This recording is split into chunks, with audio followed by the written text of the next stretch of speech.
Please welcome our next speaker, Mr. Greg Hain. Morning. I think there's a better way for us to work. Actually, I think there's a much better way. More importantly, though, I believe every single one of you sitting here today believes that too.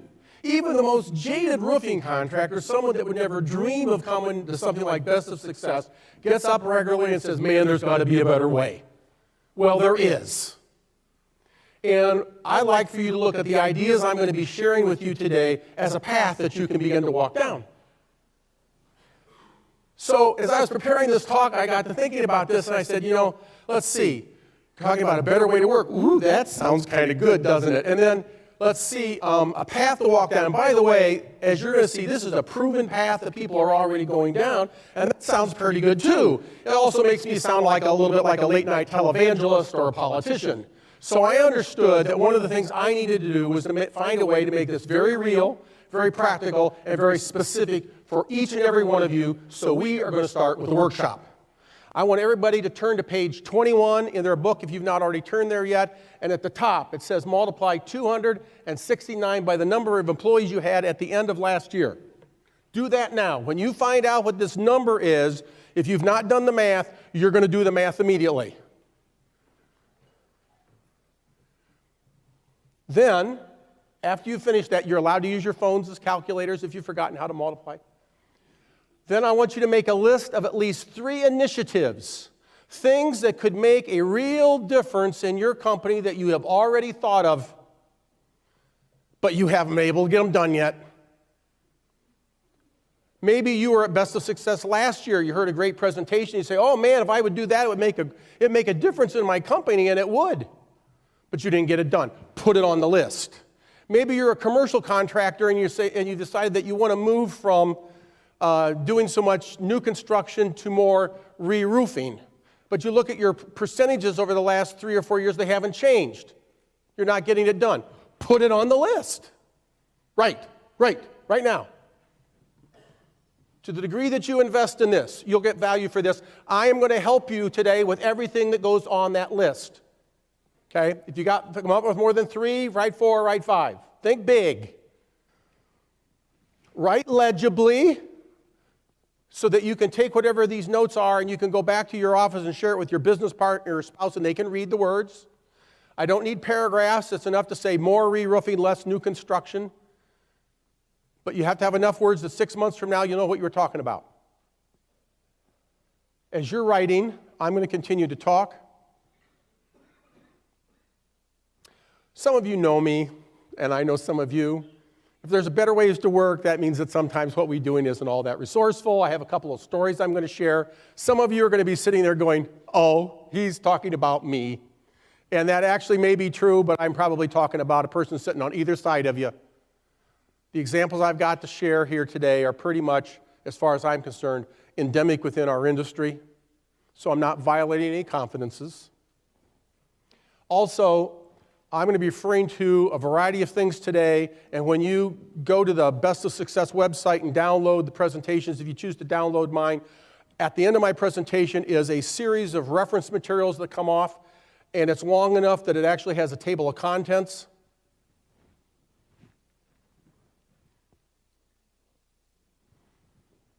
About another minute. Right.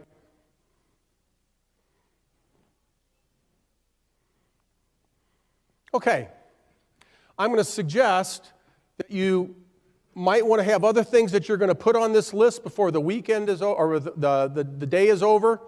So if you flip the page to where it says notes, you might put notes there. I have a couple initiatives you might want to add before I'm finished today. But for me to stand up here and say that our world has changed is to be wasting all of our time. We all know that the world is changing. That change is going to continue, and actually it's going to accelerate. How are you going to keep up? Most of you are already having trouble keeping up. My image is that we're all kind of like in this big pond of water, and the water keeps coming up, and we're starting to get up on our toes and our noses going like this, and pretty soon we're all going to be treading water, and some of us feel like we're doing that already. So one thing I could do is talk about different ways to tread water. I'm not going to do that because that's dealing with a symptom. I think what we need to do is deal with the problem. I think we need to go make friends with the guy that's controlling the valve that's dumping the water in the pond. What's his name? Now, the reality is, there is no guy, but there is a valve, and it does have a name, and you can make friends with it. It's called our knowledge-based economy. The economy that we are in today is not the same as the economy that we were in 20 years ago, and it's not going back. I ran into an article a couple years ago written by Michael Maccabee and Tim Scudder. You're going to have the entire article in the reference links, entitled Strategic Intelligence, a Conceptual Leadership System of Leadership for Change. Completely changed the way I thought about my business. It can do the same for you. In there, he has a table in which he talks about the different eras of work that we have had in our country. This is the table. So we have farm craft, industrial bureaucratic, and knowledge interactive. And he has ideas, social characteristics, and economic considerations, and he talks about how we go from one era to the next, they change. Guys, all of your businesses probably were started or set up this way. The world is working this way now.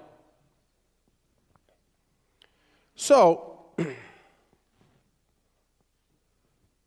farm craft started in the 1850s, it was up into the 1850s, and it's called farm craft because basically there were no companies.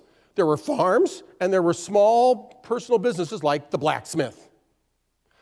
If there were companies, they were not the predominant form of commerce. In the 1850s, that changed, and we got into what became the Industrial Revolution, and that went up into the mid-1990s.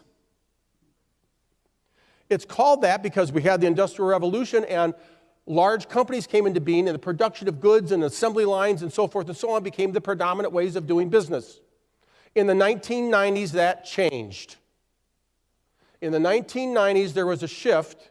And Peter Drucker is the person that put the label knowledge-based economy on it. I've also heard it called the service-based economy and the information age. But the idea is, in our world today, there are more organizations involved in commerce around information than there are in hard goods. Now, you're sitting there going, if you haven't done this yet, you will if I keep going. So you're going, like, yeah, well, why should I care? Well, here's why you should care. For those of you that took the time to do the math problem, go back to wherever you did that and put 3 zeros behind that number. So that really what you did was you take 269,000 times the number of employees you had at the end of last year. I want to see a show of hands. Is there anybody in here that had sales last year greater than that number? I'm not seeing any hands. There's a hand there. I've seen one hand. That's about what I thought. Okay? So, in other words, virtually none of you had sales of $269,000 per employee. I did some research on knowledge-based economy companies. And I looked at a number of them. I did some financial analysis, and I came up with some interesting information about one of them I picked out. At the end of last year, they had produced $269,000 in net profit per employee. There are companies out there that generate more money in net profit per employee than our whole industry does in terms of sales. That ought to get your attention. This should too. You can do this too. Or you can start to. I want to see a show of hands. How many of you are already using database software to manage roofing assets? Put your hands up. Okay, fine. Good. For the rest of you, you're behind the times. Sorry. You can't do this yet. Now, fortunately, you can begin to do it. So what we're talking about here is software that you can go out and purchase, and every time you go out and do a repair, they take the pictures, it automatically goes into a work order folder back in the office. They could literally push a button when they're on the roof and send the invoice, and some of the software is set up that they can actually do that. Whether it's a wise idea or not remains to be seen, but the technology is there that you can do that. The reason most of you that have done this did this is because you said, man, if we get all this data about these people on our computers, we're going to have they're going to be captive to us. It's a great idea. It's probably true. My experience as a roof consultant is that you guys, as a general rule, are doing a horrible job of it. You've used this software to get better. Nothing wrong with that. You've become more efficient, but you're truly not giving people better service. I'm going to show you how to do that. So, I got 2 examples I'm going to share with you. I've written a white paper that all of you are welcome to, and all you have to do to get the white paper from me is take your calling card, put your name on, just got the name on, turn it over and write the words white paper on it and give it to me before the end of the day today. And I'll see that you get this. I've got the 2 examples on here. I got more on there. I've fleshed these out more, but it's the beginning of how you can begin to go about doing this. Example number 1, prospect. You're sitting down in front of a new customer, someone that you've never worked with before. You want to get their business. So you're having the conversation. As you're having the conversation, it turns out that, you ask who his main roofer is, and he tells you who the roofer is, and you happen to know who the guy is. He's actually a really good competitor of yours. In fact, although you would never say this out loud, he's better than you. How are you going to get the business? What are you going to do? Cut your price? Oh, how original. Okay. So let's try this differently. You sit down and you're having this conversation, and because you have the data, and by the way, for those of you that have the software, don't ask me about collecting the data. I'll show you that in a minute. Just follow along. So you find out who the roofer is. Oh, he's a fine roofer. What I found is that there's an easy way for us to begin to compare how we can bring you value. What's your recovery rate on invoices? Now, I want to see a show of hands. How many people here know what I'm talking about? I'm seeing hands. Good. If I had a room full of property managers, probably all the hands would go up. For those of you that don't understand, recovery is the portion of your invoice that your customers get to pass along to others to pay. So you go up and do a repair on a shopping center, and you walk up there and you pull the door off the HVAC unit. It's a popsicle inside, and it's dripping down inside. You can't fix that.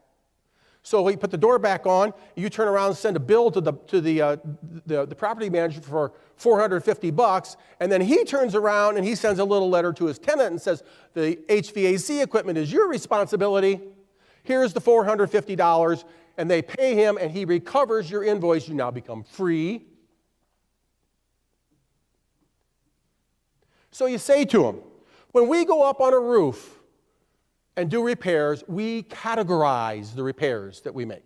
For instance, if we find the popsicle, we note it as such. If we go up on the roof and find punctures, we indicate that there's punctures. If those punctures are close enough to the HVAC equipment that we know that when the guy pulled the door off and set it down, he punched a hole in the roof, that's a recoverable type of expense for most knowledgeable property managers. We'll note that on the invoice. If it's age-related, we'll do that as well. If it shows lack of maintenance, we note that. We categorize these things, and then we have our computer run off reports for us, and last year what we figured out was that we invoice people X amount of dollars, and 38% of that was recoverable.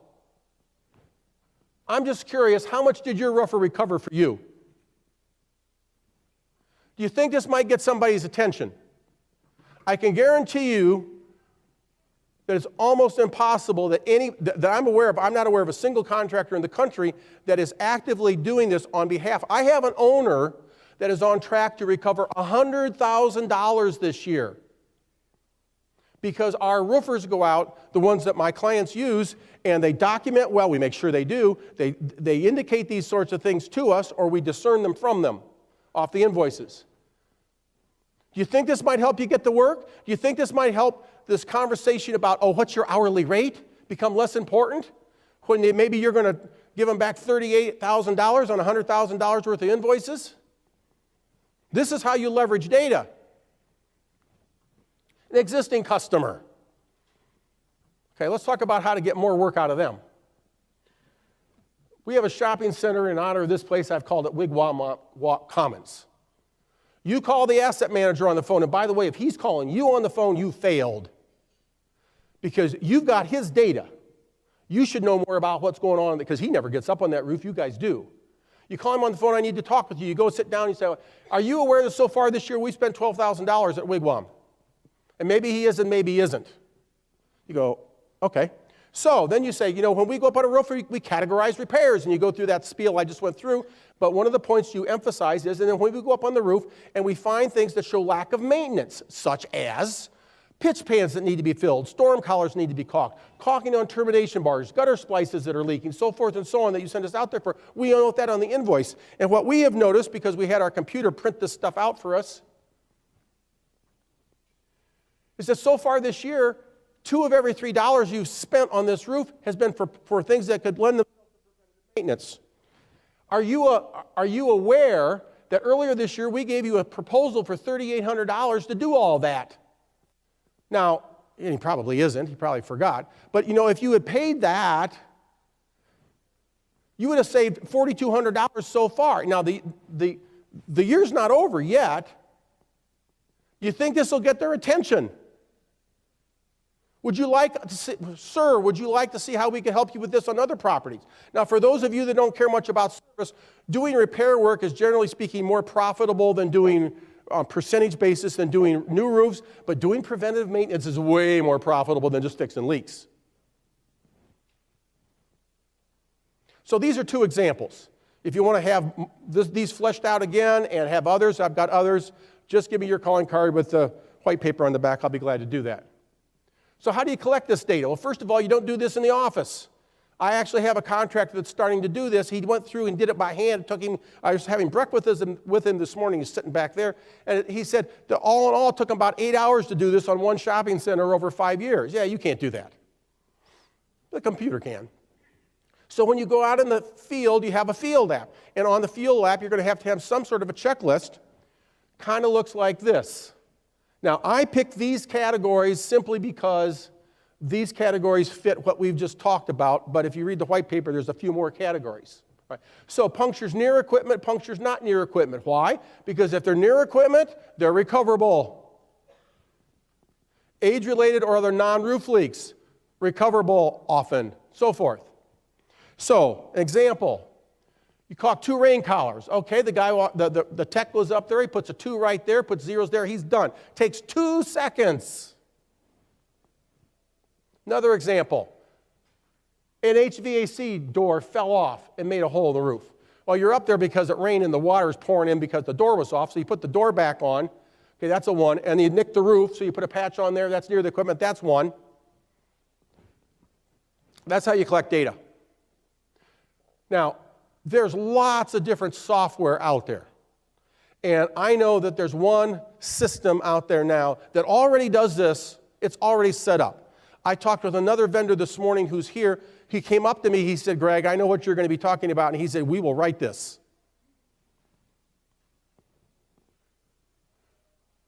More on the knowledge-based economy. Now that I have your attention on the money side, understand that the knowledge-based economy that we're in is not just about money and information. It reflects a way of thinking that's different. So going back to this, I'm going to take just this one area right there, and I'm going to talk with you about it for a couple minutes to give you an example of how a knowledge-based business would look at these issues differently. So in Farmcraft era, we had family loyalty. When the Industrial Revolution came along, we developed this idea of having organizational loyalty, and that's what you guys all want. You have somebody that's good, you don't want them to leave. Well, that's changed, as you may have noticed today, especially young people, but this is the case with many, they consider themselves free agents. And as Maccabee says in the article, he said, when people come to work for you now, they look at you as a place to get trained up for their next job. And you don't like that. I get that. But you don't like that because that's coming out of this mindset. I want to share with you what the mindset is of somebody that operates from there. You need to embrace this. This is a good thing. You need to use this to your advantage. How would you do that? So you've got somebody that's come to you, they came to you out of high school, they've worked their way up there now, a vice president in your company. Hey, I decided I'm going to go into business for myself. He's probably going to take a couple of your guys with him, isn't he?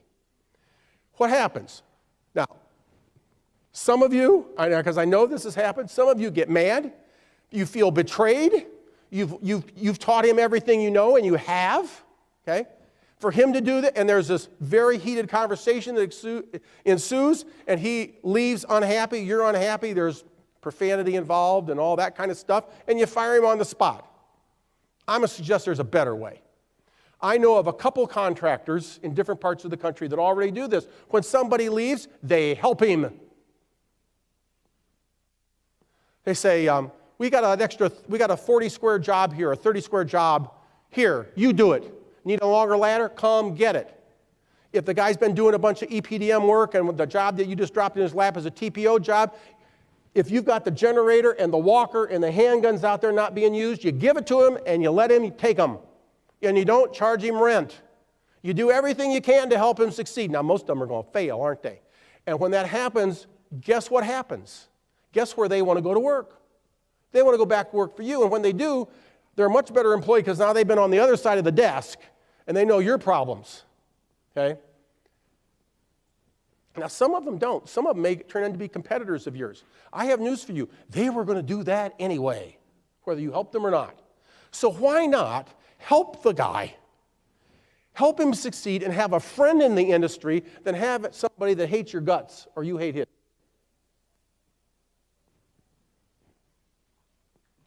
Somebody comes to you and says, hey, I'm giving you my 2 weeks' notice. I'm going to go work for your competitor down the street. Now, what most of you do when this happens is you try to talk them out of it. You ought to. And sometimes you're able to do that. They want a little more money. They want a little of this or a little of that, and you make it happen. But sometimes you do that, and you walk into the office 2 weeks later, and their phone and their keys are sitting on their desk, and they're gone. You've had that happen to you, too. They can't come back now, can they? I say this politely, but that's your fault. I'm going to suggest there's a better way to do this. They come to you and they say, hey, I want to leave. I'm going to go down and work for you're the competitor down the street. And you say, fine. If you want to go, that's fine. I don't want to lose you. Before you go, can we have a little conversation about this? And at the end of the conversation, if you still want to leave, that's fine. And I will call your new boss on the phone, tell him what a great employee you have been, that he darn well better take good care of you, because if he doesn't, you want to come back to work for me, if I have a place for you, I'll put you back to work tomorrow. Is that fair enough? Now that takes all the pressure off, doesn't it? So then you say, why do you want to leave? Then you shut up and you let them talk. And whether they want to talk for 5 minutes or 5 hours, you just let them go. Then you get 5 minutes. And after 5 minutes, what's it going to be? And then if they say, I'm going to go, you let them go. And you make that call. Now, here's the thing. What do you think is going to happen after this has happened 2 or 3 times? The word is going to get on the street. Now, I don't have any evidence to support this yet because I haven't seen any of you doing this yet. But I think that long term, you're going to have more people walking into your door, wanting to come to work for you than walk out, and they're probably going to be better people. And that's simply because you're handling this in a more expansive way.